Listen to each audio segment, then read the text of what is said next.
কিছু মানুষ সর্বকালই আল্লাহ তাআলা রেখেছিলেন, অতীতেও ছিল, এখনো আছে, ভবিষ্যতেও থাকবে, একটা সময় এসে শেষ হয়ে যাবে, যাদেরকে আল্লাহ রাব্বুল আলামিন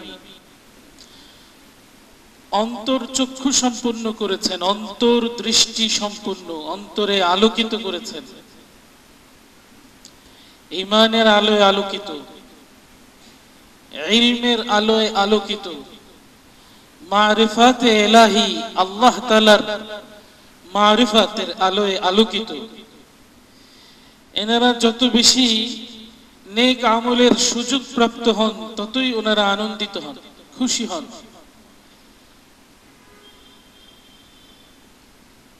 এবং পরিপূর্ণটাই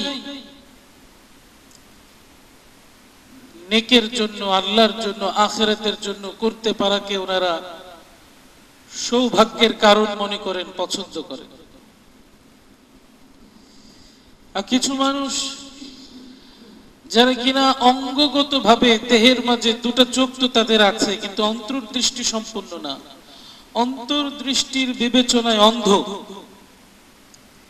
ঈমানের আলোহীন, ইলমের আলোহীন, মারিফাতে ইলাহির আলোহীন ইত্যাদি আলো থেকে বঞ্চিত হওয়ার কারণে দুনিয়া পেয়ে কিংবা দুনিয়ার কোন উপলক্ষে ওনারা আনন্দিত হয়, উচ্ছ্বসিত হয়, উল্লাসিত হয়, নিজের সবটুকু উজাড় করে দিতে চায় দুনিয়ার জন্য, দুনিয়া কেন্দ্রিক, কিন্তু প্রকৃত অর্থে এনারা ক্ষতিগ্রস্ত হয়। দুনিয়ার সুযোগটাও তাদের দ্বারা হাতছাড়া হয়ে যায়, যে সুযোগটা সবার জন্য ছিল অবাধ। যারা কিনা প্রকৃত অর্থে অন্তর্দৃষ্টি সম্পন্ন, ওই সুযোগ দ্বারা ওনারা হয় উপকৃত, ঠিক একই সুযোগ প্রাপ্ত হয়েও অন্তর্দৃষ্টিহীনতার কারণে তারা পরিণামের বিবেচনায় লাভবান হওয়ার পরিবর্তে ক্ষতিগ্রস্ত হয়। এই জন্য মুহতারাম মুসল্লিন ইকরাম, আমাদের জীবনের লাভ ও ক্ষতি, উন্নতি ও অবনতি, সফলতা ও ব্যর্থতা, এটাকে নির্ণয় করার জন্য নীতি হিসাবে, পরিমাপ যন্ত্র হিসাবে যদি কিনা আল্লাহ রাব্বুল আলামিন আমাদের জন্য যেটা সাব্যস্ত করে দিয়েছেন, আমরা সেটাকে গ্রহণ করতে সক্ষম হই, তবেই আমরা প্রকৃত অর্থে ক্ষতি থেকে বেঁচে লাভবান হওয়ার, সৌভাগ্যবান আমরাও হওয়ার সম্ভাবনা রাখি। আর সেই নীতিটা হচ্ছে হযরতে সাহাবা আজমাইন, সাহাবীদের জীবনকে সামনে রাখা। ওনাদের জীবনে ওনারা কিসের দ্বারা আনন্দিত হয়েছিলেন, কি প্রাপ্তের দ্বারা, কি পাওয়ার দ্বারা ওনারা খুশি হয়েছিলেন, আর যেটা পেয়েছিলেন ওনারা ওটাকে কিভাবে, কোথায় ব্যবহার করেছিলেন। মানুষ যেভাবে শিখে, যেটা তাকে শিখানো হয়,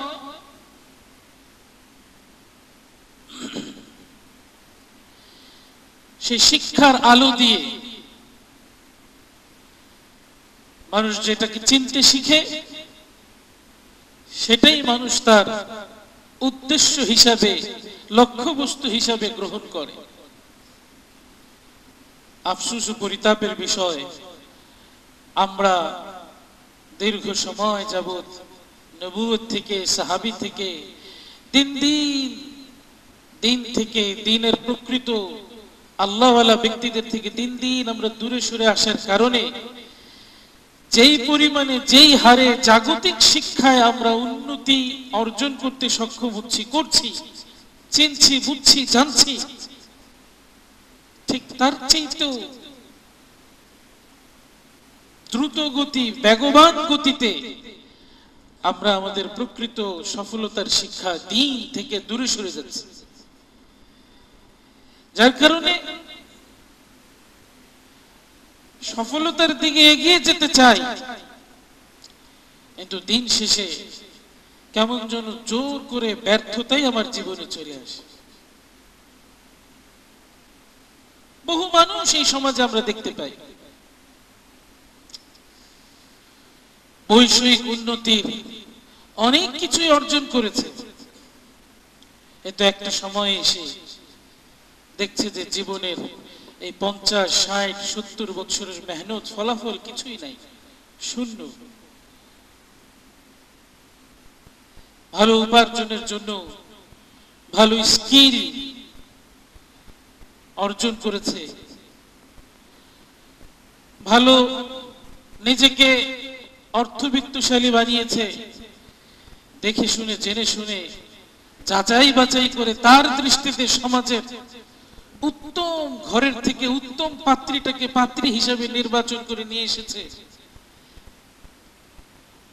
আল্লাহ তাআলা চেয়েছেন তো আল্লাহ তাআলাকে সন্তান দিয়েছেন, সেই সন্তানদেরকেও ভূমিষ্ঠ করার জন্য দুনিয়াবী বিবেচনায়, জাগতিক বিবেচনায় উত্তম উপকরণের মাধ্যমে তাদেরকে লালন পালন করেছে, বড় করেছে।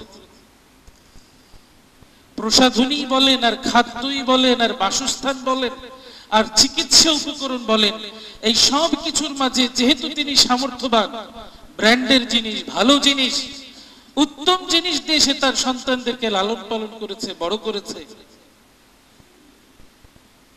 স্ত্রীকেও নিয়ে এসেছে উত্তম ঘর থেকে, দেখতেও উত্তম, জ্ঞান বিদ্যায়ও উচ্চতর ডিগ্রিধারী,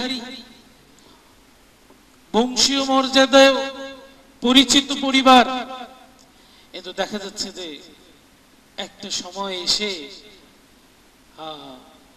ইন্নামা আমওয়ালুকুম ওয়া আওলাদুকুম ফিতনাহ, আল্লাহ নিজে বলছেন এগুলো তোমার না, তোমার নিজের না, এগুলো আল্লাহ তাআলার পক্ষ থেকে তোমার জন্য পরীক্ষা। তোমাদের মাল দৌলত, সন্তান সন্ততি একটা সময় পরে এসে এক সময় যখন কিনা ওনার সক্ষমতা আস্তে আস্তে দুর্বলতায় রূপান্তরিত হয়েছে, এটাও আল্লাহ বলেছেন, হে আমার বান্দারা, তোমাকে আমি দুর্বল করে সৃষ্টি করেছি। আবার কিছু সময়ের জন্য সক্ষমতা, সবলতা, শারীরিক শক্তি, আওয়াজগত শক্তি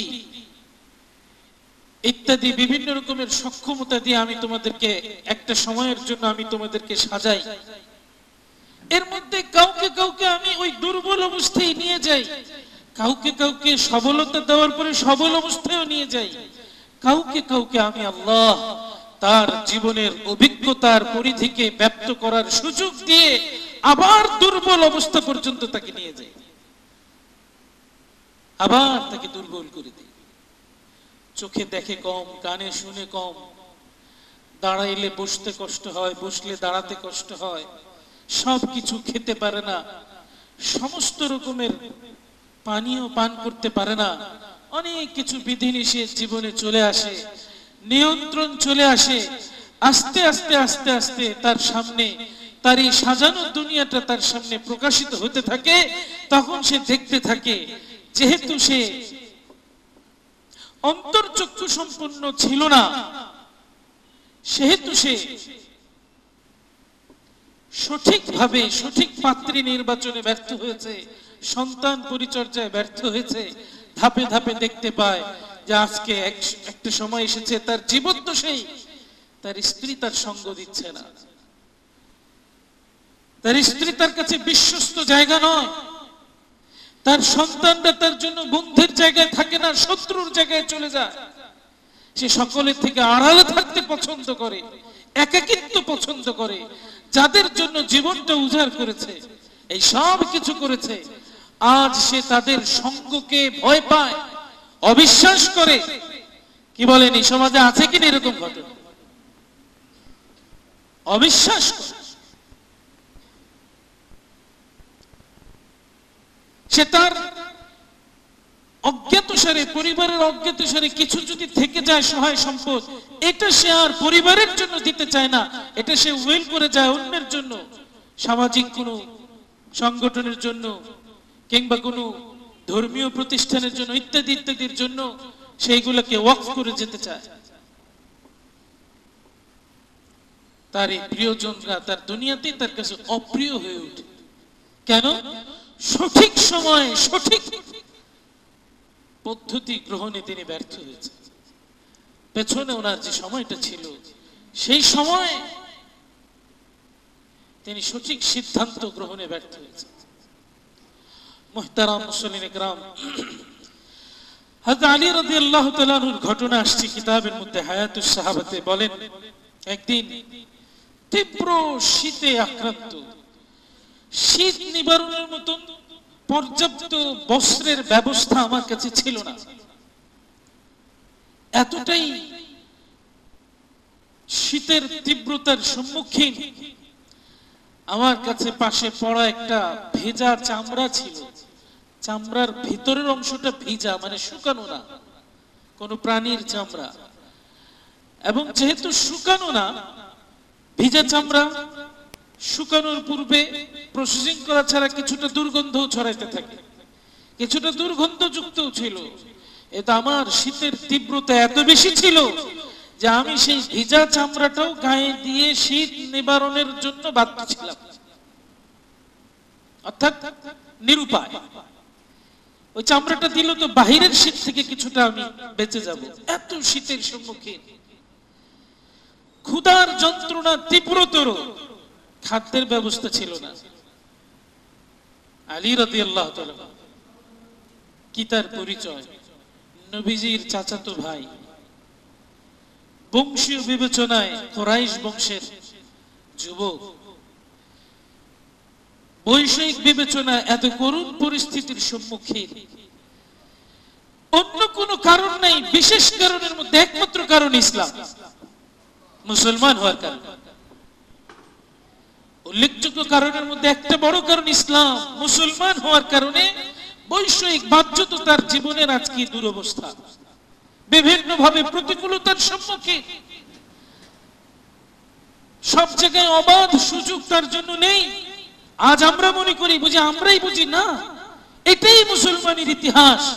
এই জন্যই তো নবীর হাদিস, আদ-দুনিয়া সিজনুল মুমিন ওয়া জান্নাতুল কাফির, দুনিয়া সবটাই ঈমানদার যদি ঈমান নিয়ে চলতে চায় তার জন্য কয়েদ তুল্য, জেলখানার মতো।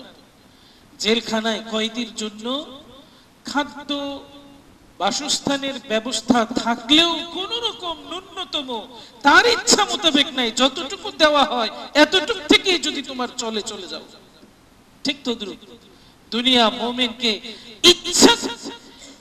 ইচ্ছা মতন ভোগ করবার জন্য দুনিয়া দেওয়া হয়নি। ইচ্ছা মতন ভোগ করবার জায়গা তো মুমিনের জন্য জান্নাত অপেক্ষা করছে। মা তাশতাহি আনফুসুকুম ওয়া লাকুম ফিহা মা তাদউন, যা মন চাইবে, যেমন মন চাইবে তেমনি আল্লাহ তাআলা প্রত্যেকজন মুমিন মুমিনাতকে আল্লাহ তাআলা তার চাহিদাকে পুরো করে দিবেন জান্নাতের। এত দুনিয়াতে সবর করতে হবে, বিরত থাকতে হবে, ইচ্ছা মতন চলাতে। তো আলী রাদিয়াল্লাহু তাআলার কথা বলছিলাম, তীব্রতর ক্ষুধা, তীব্রতর শীতের সম্মুখীন তিনি বলছেন যে আমি পথে হাঁটছি, কিছু একটা কর্মের সন্ধান করছি যাতে করে কিছু খাদ্যের ব্যবস্থা হয়। এক ইহুদির বাগান দেখতে পেলাম, দেয়াল ঘেরা, প্রাচীর ঘেরা, দেয়ালের এক ফাঁক দিয়ে একটু ফুটার মতন, জানালার মতন। আমি উকি দিলাম, তো ইহুদি মালিক বাগানে বসা, সে দেখতে পেয়েছে। দেখতে পেয়ে বলতেছে, কি মজদুরি খাটবা নাকি? মজদুরি খাটলে আসো, আমার এখানে কাজ আছে। উনি বললেন, হ্যাঁ আমি কাজ করতে চাই। তো বললেন যে আমার এই বাগানে কুয়া থেকে পানি তুলে বাগানে দাও, তো প্রতি বালতির বিনিময়ে তোমাকে একটা করে খেজুর দেওয়া হবে। রাজি হয়ে গেলেন, হালাল উপার্জন, পরিশ্রমের বিনিময়ে উপার্জন করবেন। তো উনি পানি দিতে দিতে দিতে দিতে যতটুকু খেজুর ওনার অর্জিত হলো, এটা দিয়ে ওনার এই 2 মুঠ এভাবে ভরে যায়। অর্থাৎ ওনার ক্ষুধা নিবারণ করবার মতন খাদ্যের যোগান হয়ে গিয়েছে। উনি বললেন যে আমার আর কাজের প্রয়োজন নেই, ব্যাস কাজ শেষ। ওনারা সঞ্চয়ের চিন্তা করেন নাই, দুনিয়াতে তো থাকারই কল্পনা করেন নাই, দুনিয়ার জন্য কিসের সঞ্চয়? রিজিকের মালিক আল্লাহ, তিনি আমাকে যখন প্রয়োজন হবেন ব্যবস্থা করে দিবেন।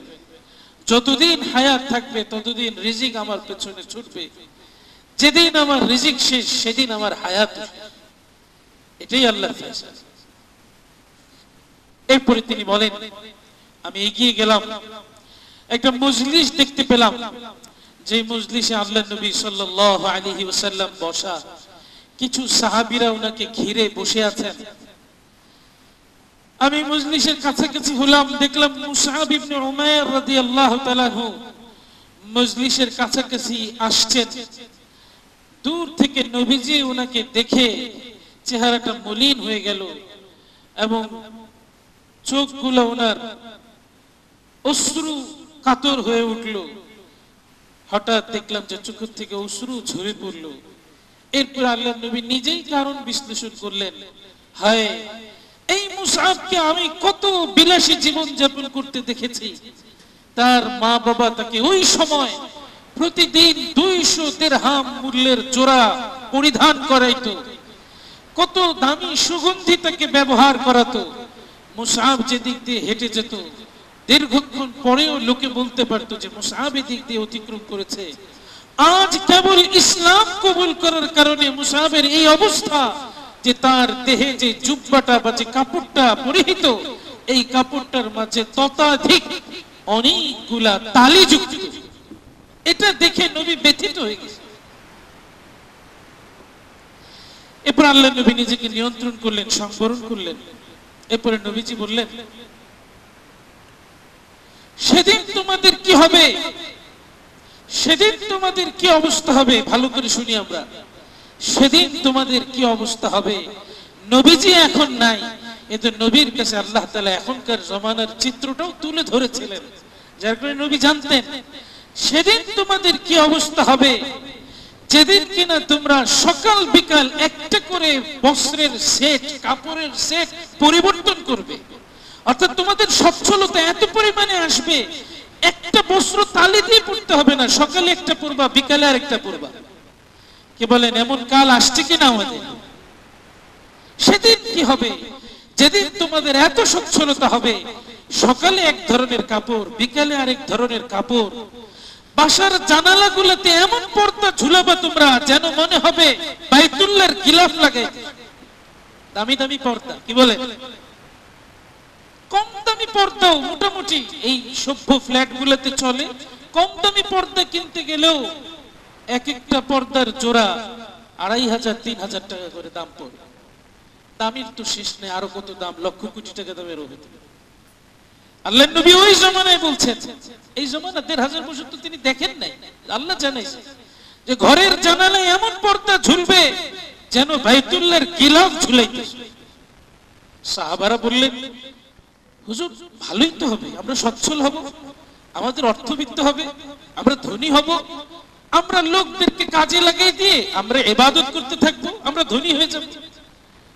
কে বলেন, আমাদের উত্তর তো এমনই হইতো, ভালোই তো হবে, সুদিন আসবে আমাদের। নবীজি বললেন, আল্লাহর নবী উত্তর দিলেন, বরং তোমরা এখনই ভালো আছো। আল্লাহর নবী বললেন, বরং তোমরা এখনই ভালো আছো সেই সময়ের তুলনায়। অতএব মুহতারাম মুসলিম ইকরাম, উন্নতি দুই ধরনের। বাংলাদেশ বৈশ্বিক বিবেচনায় উন্নতি করুক, আমরা সবাই চাই, উন্নতির পথে বাধা নই। এতো নবীর কথার চেয়ে সত্য কথা তো কারো কথা হতে পারে না। এই তো কিছুদিন পূর্বে বিনিয়োগ বোর্ড উন্নয়ন কর্তৃপক্ষের বিশ্ব ব্যাপী একটা বিনিয়োগ সভা আয়োজিত হয়ে গেল। গত 7 এপ্রিল থেকে 4 দিন ব্যাপী বিডার আয়োজিত বিনিয়োগ সম্মেলন সামিট, যেখানে বিশ্বের বিভিন্ন দেশের বিনিয়োগকারীরা অংশগ্রহণ করেছিলেন, যেখানে আমাদের বাংলাদেশ সরকারের ব্যয় হয়েছে 1.5 কোটি টাকা। আর এই বিনিয়োগের এই সম্মেলনের অংশীজনদের ব্যয় হয়েছে 3.5 কোটি টাকা। মোট 5 কোটি টাকা ব্যয়ের পর বাংলাদেশ 3100 কোটি টাকা বিনিয়োগের প্রস্তাবনা পেয়েছে। দেশের বিবেচনায় এটা আমাদের জন্য খুশির খবর। দুনিয়াবি লাইনে আমাদের উন্নতি হতে যাচ্ছে। উন্নত বিশ্ব এদেশে বিনিয়োগ করবে, বিনিয়োগ হলে কর্মসংস্থানের সৃষ্টি হবে, কর্মসংস্থানের সৃষ্টি হলে আমাদের বর্তমান যে প্রধান উপদেষ্টা, ওনার যে বিশ্বব্যাপী যে ওনার কি বলে দিক নির্দেশনামূলক একটা বই সিলেবাস আকারে অনেক দেশে, বিশ্বের বহু দেশে অন্তর্ভুক্তি হয়েছে 30 এই 30 দিকে দেশ, আমাদের দেশে এগিয়ে যাবে। অর্থাৎ দেশ দূষিত এই যে কার্বন ডাই অক্সাইড বা দেশের যে কি বলে শিল্প কারখানার যে দূষিত জ্বালানি, যেটা দ্বারা পরিবেশ দূষিত হয়, এটাকে কি করে শূন্যের পর্যায়ে নেওয়া যায়, দারিদ্রতাকে কি করে শূন্যের পর্যায়ে নেওয়া যায়, কর্মহীনতাকে কি করে শূন্যের পর্যায়ে নেওয়া যায়, এটার জন্য যে ওনার একটা কি বলেন দিক নির্দেশনামূলক আলোচনা বই সম্বলিত, এটা বিশ্বে বিভিন্নভাবে সমাদৃত হয়েছে। দুনিয়ার বিবেচনা তো সত্যি এটা আমাদের কাছেও গ্রহণযোগ্য, খুশির বিষয়। এই তো মুহতারাম মুসলিম ইকরাম, একটা মানুষের যেমন প্রত্যেকটা মানুষের যেমন রুহের একটা শক্তি আছে, দেহের একটা শক্তি আছে। রুহটা যেই বয়সের হয়, যেই উচ্চতা সম্পূর্ণ দেহের মাঝে রুহটা স্থাপিত হয়, সেই দেহের অঙ্গ প্রত্যঙ্গ গুলো যদি তার উচ্চতার অনুপাতে, তার বয়স অনুপাতে অঙ্গ প্রত্যঙ্গ গুলোর ওজন যদি বেড়ে যায়, তো রুহটার জন্য কষ্টসাধ্য হয়ে যায় ওই দেহটাকে বহন করা। কি বলেন? কষ্টসাধ্য হয়ে যায়, বিভিন্ন রোগে রোগাক্রান্ত হয়, ব্লাড প্রেশার হয়, ডায়াবেটিক্সে আক্রান্ত হয়, ফ্যাটি লিভার হয়, আরো আরো বিভিন্ন রোগ, যে রোগগুলোর পেছনে ডাক্তারের কাছে, চিকিৎসকের কাছে গেলে প্রথমেই ওনাকে বলে দেয় যে আপনার ওজন নিয়ন্ত্রণ করতে হবে, আপনার ওজন, আপনার এই রূহ যে ওজনটা নিতে পারবে তার চেয়ে বেশি বেড়ে গেছে। তো ভেতরগত ভাবে আপনি বিভিন্ন রোগের সম্মুখীন হচ্ছেন। ঠিক তদ্রুপ ভাবে আত্মিক বিবেচনায় মুহতারাম মুসলিম ইকরাম, দুনিয়া মানুষের একটা উপাদান, মানুষের একটা অ্যাসেট, একটা সম্পদ, আখিরাত একটা সম্পদ, দ্বীন একটা সম্পদ। যদি কিনা মানুষের তথা মুসলমানের ঈমানদারের দ্বীনের উন্নতির বিপরীতে, আখিরাতের উপার্জনের বিপরীতে দুনিয়ার উপার্জন বৃদ্ধি পায়, দুনিয়ার উন্নতি বৃদ্ধি পায়, সাথে সাথে দ্বীন ও আখিরাতের উন্নতি বৃদ্ধি না পায়, তো এটাও তার জন্য বিপদ ও ক্ষতির কারণ। যেটা আল্লাহর নবী ওই জন্য ওই ১৫০০ বছর আগে বলেছেন, উন্নতির চিত্র তিনি তুলে ধরেছেন, তথাপিও তিনি বলেছেন বরং তোমরা এখনই ভালো আছো।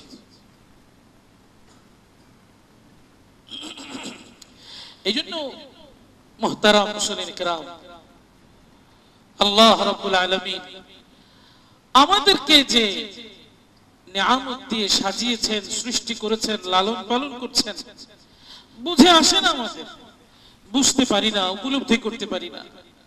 যার কারণে, না বোঝার কারণে, অন্তর্দৃষ্টিহীনতার কারণে আমরা দুনিয়ার তথাকথিত উন্নতিকে, বৈষয়িক উন্নতির পেছনে ছুটে যাই, ছুটতে ছুটতে ক্লান্ত হয়ে যাই, পরিশ্রান্ত হয়ে যাই, দিন শেষে ক্ষতিগ্রস্ত হয়ে ফেরত আসি। আর শুধু ফেরত আসি এটাই নয়, যেখানে ফেরত যেতে হবে সেখানে গিয়ে আমি আফসোস করব, হায় হায় মা আগনা আন্নি মালিয়া হালাকা আন্নি সুলতানিয়া, আমার মাল সম্পদ আমার কোনো কাজে আসলো না, আমার বিদ্যা বুদ্ধি আমার কোনো কাজে আসলো না, আমার যোগ্যতা, ক্ষমতা, শক্তি, সামর্থ্য, সক্ষমতা, প্রভাব, প্রতিপত্তি আমার কোনো কাজে আসলো না। ইয়া লাইতানি কুনতু তুরাবা, আজকে তো আমার জন্য জান্নাত নাই, যে ভয়ানক জাহান্নাম দেখতে পাচ্ছি, হায় আমি যদি এই জাহান্নাম থেকে মুক্তি পেয়ে আজ আমি কুকুর শুকুরের ন্যায় মাটিতে পরিণত হয়ে যেতাম, তবুও আমার জন্য ভালো হতো। মুহতারাম মুসলিম ইকরাম, এটা শুধু কথার কথা নয়, এটাই বাস্তবতা। দুনিয়া আমাদেরকে বাস্তবতা মাঝে মাঝে দেখায়। যারা কিনা গত বৎসরেও যারা কিনা গর্ব করেছিল 1000 বছরের শ্রেষ্ঠ বাঙালি, হাজার বছরের শ্রেষ্ঠ বাঙালি বলে তাদের পরিবারের সন্তান, তাদের পরিবারের সন্তানদের জন্য, পরিবারস্থ ব্যক্তিদের জন্য হাজার বছরের শ্রেষ্ঠ বাঙালি হিসেবে বাংলাদেশের রাষ্ট্রীয় কোষাগার থেকে নানাভাবে নানা কিছু যাদের জন্য বরাদ্দ ছিল, তাদের মধ্য থেকে কেউ একজন যখন ব্রিটেনে গিয়ে বিভিন্ন প্রশ্নের সম্মুখীন হচ্ছে, নির্দ্বিধায় বলে দিচ্ছে আমাকে বাঙালি বলবেন না, আমি বাঙালি না। এটাই বাস্তবতা। কিয়ামতের ময়দানের কঠোরতা আর কত কঠিন হবে বলে, কত ভয়ানক হবে। কোরআন যে আগে বলেছে মা সন্তানকে অস্বীকার করবে, ছেলে বাবাকে অস্বীকার করবে, বন্ধু বন্ধুকে অস্বীকার করবে, স্বামী তার স্ত্রীকে, স্ত্রী তার স্বামীকে অস্বীকার করবে। কোরআন যে বলেছে, কল্প কাহিনী মনে হইতে পারে, এটাও কি হবে? না না, সবাই করলেও আমার স্ত্রী করবে না। আমার স্ত্রী আর আমি একেবারে দুই দেহ এক হার্ট। আমার স্ত্রী আমার সাথে গাদ্দারি করবে না, আমার সন্তান করবে না, আমার মায়ের জন্য আমি যা করেছি আমার মা করবে না, আমার বাবা করবে না। আরে আল্লাহ তোমাকে তো দুনিয়াতেই দেখাই দিচ্ছে, দেখো তারা অশিক্ষিত না, তারা মূর্খ না, তারা দরিদ্র না, তারা সমাজের নিচু শ্রেণীর লোক না, তারা বুঝমান। তারা শুধু দেশের নেতৃত্ব দেয় না, তারা বিদেশে গিয়েও নেতৃত্ব দেয়, জাতির নেতৃত্ব দেয় শ্রেণীর মানুষ। তার পরিণতি আজ এই, যখন কিনা সে কোন বিপদের সম্মুখীন, সে অস্বীকার করছে আমি বাঙালি না। হাজার বছরের শ্রেষ্ঠ বাঙালির পরিবারভুক্ত তো দূরের কথা, আমি বাঙালি না। এই হলো বাস্তব। আজ আমরা বুঝি না, সময় আমরা বুঝি না। আল্লাহ আল্লাহ রাসূল আগেই আমাদেরকে বুঝাই দিয়েছে। তো যাই হোক মুহতারাম মুসলিম ইকরাম, আল্লাহ রাব্বুল আলামিন আমাদেরকে দুনিয়ার এই জীবনটা, যৌবনটা, সময়টা, এটা আল্লাহর দান। আল্লাহ আমাদেরকে নিয়ামত দিয়েছেন, এটা দিয়ে আখিরাতের জন্য অর্জন করবার জন্য। আজ আমাদের বুঝে আসে না, নাউজুবিল্লাহ নাউজুবিল্লাহ। বুঝে না আসার কারণে মুসলমান নামে তো বলে মুসলমান, কে বলেন তাসলিমা নাসরিন নামটা কি অমুসলমানের? তাসলিমা নামটাও মুসলমানের, নাসরিন নামটাও মুসলমান। এখন সে ভিতরে ভিতরে অমুসলমান কিনা তার ব্যাপার। অমুসলমান হয়েও যদি কেউ ধোঁকা দিয়ে মুসলমান নাম ব্যবহার করে, সে তো একটা প্রতারক, ভিন্ন জিনিস। কি বলছে? বলে ফিলিস্তিনে যে এত হত্যাযজ্ঞ হচ্ছে, সারা পৃথিবীর মুসলমান সবাই মিলে দোয়া করতেছে আল্লাহর কাছে, আল্লাহ তুমি ফিলিস্তিনবাসীকে সাহায্য করো, ইসরায়েলদেরকে প্রতিরোধ করো, প্রতিহত করো। মার্চ পর গাজা হয়ে গিয়েছে বাংলাদেশে গত 12 এপ্রিলে, বৃহৎ আকারের জনসমাগম ঘটেছে, বিশ্বকে তাক লাগিয়ে দিয়েছে। বাংলাদেশের মুসলমান ফিলিস্তিনিদের পাশে আছে, ইসরায়েলিদেরকে ঘৃণা করে।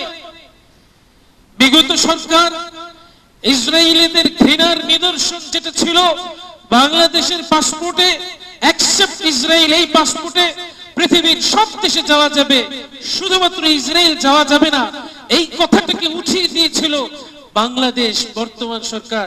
পুনরায় আবার এই কথাটাকে স্থাপিত করেছে, বিশ্বের কাছে জানিয়েছে আমরা ইসরায়েলকে ঘৃণাই করি। আমরা সরকারের এই সময়ের এই উদ্যোগকে আমরা স্বাগত জানাই, ভালো উদ্যোগকে। তো কেউ কেউ বলছেন যে মুসলমানরা আল্লাহর কাছে এইভাবে সাহায্য চাচ্ছে, কই আল্লাহ তো সাহায্য করে না, নাউজুবিল্লাহ।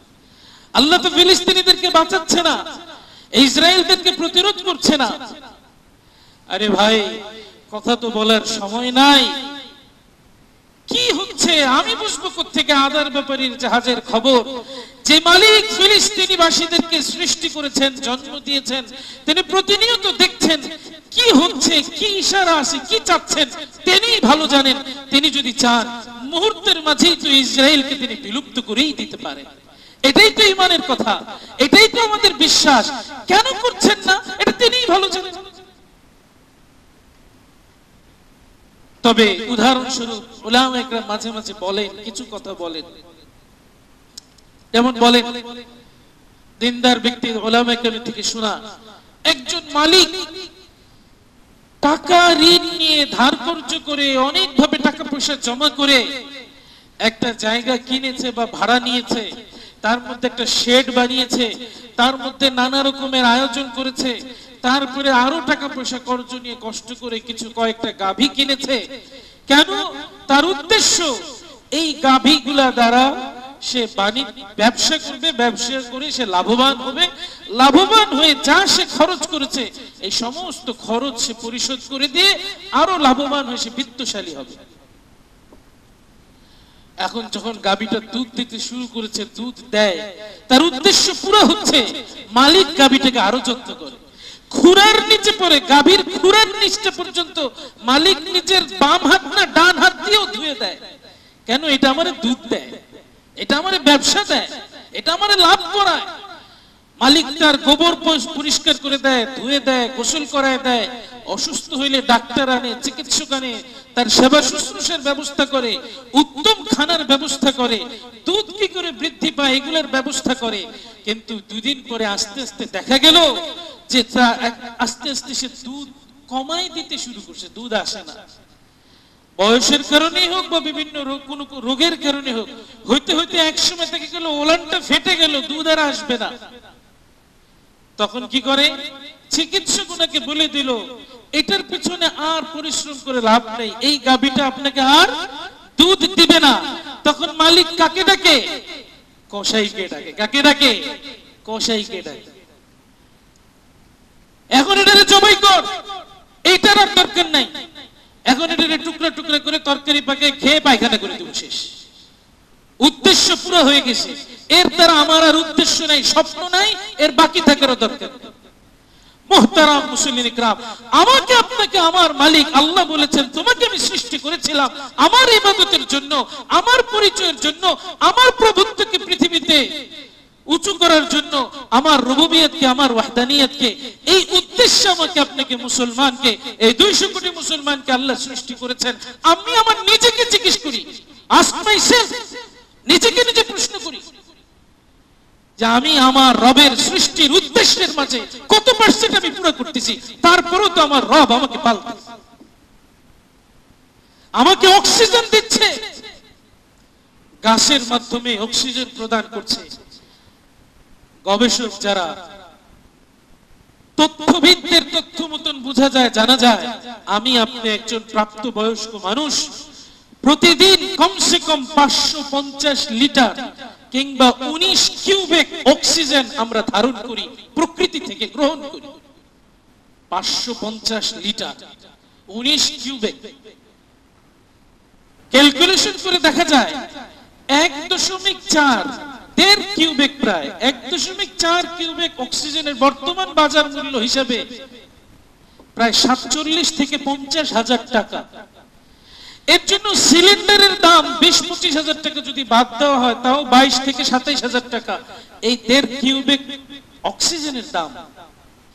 এইভাবে 19 কিউবেক অক্সিজেনের দাম যদি ক্যালকুলেশন করা হয়, তো প্রতিদিন 2,70,000 থেকে 3,40,000 বা 50,000 টাকার অক্সিজেন প্রতিজন প্রাপ্তবয়স্ক মানুষ আমি আপনি প্রকৃতি থেকে গ্রহণ করছি।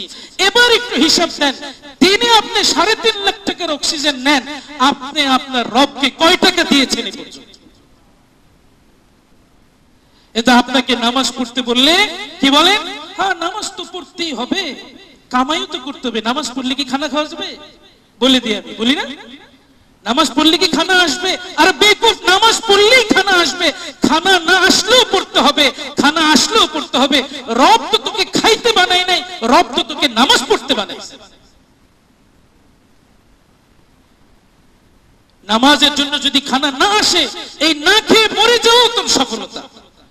কিন্তু রব তো নামাজের জন্য তোকে কোনোদিন না খাওয়ায় রাখবে, তুই নামাজ পড়েই দেখ।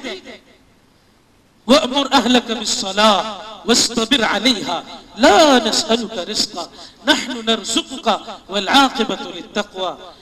সময় আমার শেষ হয়ে আসছে, যেদিক থেকে চলে গিয়েছিলাম যে কি মন্তব্য করেছে আল্লাহকে না চেনার কারণে। তো কি বলতেছে?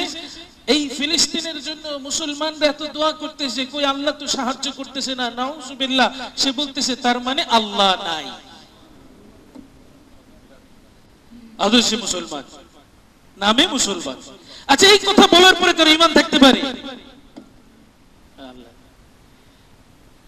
আরে বেকুফ, যদি আল্লাহ নাই, খোদা নাউজুবিল্লাহ, তো তোকে কে অক্সিজেন দিচ্ছে, কে তোকে লালন পালন করতেছে, কে তোকে এই দিন শুরুতে সূর্য আনতেছে, রাতের শুরুতে চাঁদ নিয়ে আসতেছে? তুমি আল্লাহকে দেখতে পাও না। এত বড় জ্ঞানবান হয়েছো, বড় রাইটার হয়েছো, বড় লেখিকা হয়েছো। এই জন্য আমি বয়ানের শুরুতে বলেছিলাম, বৈষয়িক উন্নতি যদি দিনের উন্নতি ব্যতীত হয়, এই উন্নতি মানুষকে পরিণতিতে এইভাবে বিপদগ্রস্ত করে। বড় দিক শিক্ষিত হয়েছে, শিক্ষিত হয়েছে, দার্শনিক হয়েছে, হয়ে সে আল্লাহর অস্তিত্বকে আর খুঁজে পায় না। এই জন্য মুহতারাম মুসলিম কিরাম, আল্লাহ রাব্বুল আলামিন আমাদেরকে দুনিয়াটা দুনিয়া সাজানোর জন্য দেননি। তিনি আমাদেরকে এই সমস্ত নিয়ামতগুলো দিয়েছেন, দিয়ে যাচ্ছেন, দিবেন। কেন দিচ্ছেন? যেন আমরা আমাদের উদ্দেশ্য পুরার মাধ্যমে আল্লাহকে চিনে নেই, রবকে চিনে নেই, আল্লাহর হুকুমকে পুরা করার মাধ্যমে, আল্লাহর ডাকে সাড়া দেওয়ার মাধ্যমে আল্লাহর সাথে আমার একটা সুসম্পর্ক আমি গড়ে নেই। পরিণতিতে আল্লাহ রাব্বুল আলামিন আমাকে তার সম্মানিত সর্বোচ্চ নিয়ামত সমৃদ্ধ জান্নাতে তিনি আমাদেরকে জায়গা করে দিতে চান।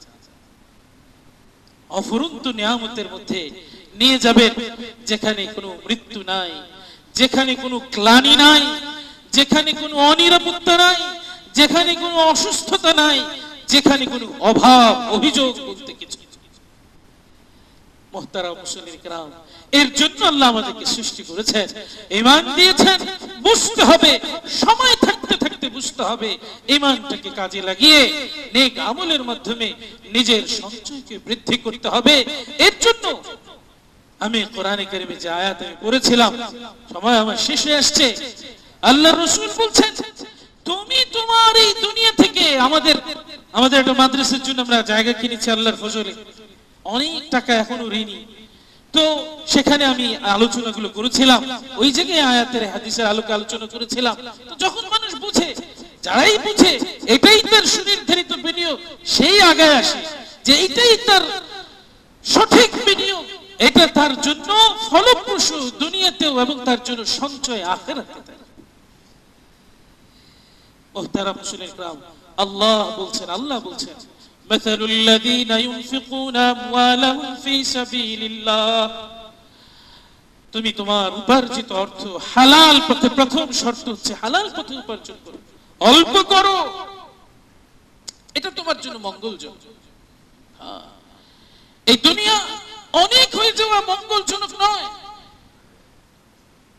সব কথা হয়তো বলতে পারবো না, অল্প বলে শেষ করে দিচ্ছি। এটাও হাদিসে পড়ছিলাম, নবীজি বলেন, হাদিসের মধ্যে আসছে, কিয়ামতের আগে মিলাই দেখবেন আসছে কিনা ওই কাল। কিয়ামতের আগে এমন সময় আসবে যখন কিনা হত্যা আর জুলুমের মাধ্যমে রাজত্ব প্রতিষ্ঠা করা হবে। কোন বিশেষ দলের কথা না, নবীজির কথা। কোন বিশেষ দলের নাম বলেন নাই, স্বভাবটা বলে দিয়েছেন। হত্যা আর জুলুমের মাধ্যমে রাজত্ব প্রতিষ্ঠা করা হবে। কি বলেন? বিশেষ করে বিশ্বের যে যে জায়গায় মুসলমান আছে, এই মুসলমান রাষ্ট্রপ্রধানরা এই স্বভাবে চলে আসছে কিনা, এটা দিয়ে ভীতি সঞ্চার করে, তার প্রভাব বিস্তার করে, কাউকে গুম করে দেয়, হত্যা করে দেয়, আর জুলুম করতে থাকে। আর কি নবীজি কি বলেছেন? কৃপণতা আর অহংকারের মাধ্যমে বিত্তশালী হওয়া হবে। আর কি বলেছেন? মনের খাহেশ, মন যা চায় এটা পূরণ করার মাধ্যমে মানুষের কাছে প্রিয় হওয়া হবে। এমন কাল যদি তুমি পাও, সেই জমানায় যে কিনা ধনী হতে পারে, তথাপিও সে এই অন্যায় উপায়ে ধন উপার্জন থেকে বিরত থাকে, যে কিনা খায়েশ পুরা করার মাধ্যমে মানুষের কাছে প্রিয় হতে পারে, তথাপিও এই খাহেশ পুরা করা থেকে নিবৃত্ত থাকে, এই ধরনের গুণাবলী সম্পন্ন মানুষের ব্যাপারে নবীজি বলেছেন আল্লাহ রাব্বুল আলামিন তাকে 50 জন সিদ্দিকিনের নেকি দান করবেন। আজকে আমাদের প্রতিযোগিতা তো বিপরীতমুখী, সবাই সম্পদশালী, কেউ এক একজনের বের হয় অমুকের 3000 কোটি, অমুকের 6000 কোটি। কিভাবে? এই অন্যায়, যে কথাটা নবী বলে গেছেন, এইভাবে উপার্জন করা। কৃপণতা আর অহংকার, কৃপণতার মাধ্যমে সঞ্চয়, আর অহংকার মানে একটা পদ পেয়ে গেছে, রাষ্ট্রের একটা পদ, বাস এটাকে ব্যবহার করে স্বেচ্ছাচারী করা। যে কালেই হোক, এটা নবীদের 1000 বছর আগে বলে গেছে। এই জন্য মুহতারাম মুসলিম کرام, যদি আমি সিদ্দিকিনের নেকি পেতে চাই, তবে আমাকে যেই দলই আমি করি আর যেই দেশেই থাকি না কেন, আমাকে এই খারাপ স্বভাবগুলো পরিহার করতে হবে। আমাকে আখিরাতের উদ্দেশ্যে আমার জীবনকে সাজাতে হবে, ঘুচাতে হবে। আজকে আমার সময় শেষ, কথাকে আর দীর্ঘায়িত করব না। আল্লাহ রাব্বুল আলামিন আমাদের প্রত্যেককে আমাদের এই মানব সন্তান, মানুষ হওয়ার এই পুঁজি, ঈমানদার হওয়ার এই পুঁজিকে কাজে লাগিয়ে যথার্থ অর্থে লাভবান হওয়ার, দুনিয়া ও আখিরাতের বিবেচনায় লাভবান হওয়ার তৌফিক আল্লাহ আমাদের সকলকে দান করুন। ওয়া আখিরু দাওয়ানা আলহামদুলিল্লাহি রাব্বিল আলামিন।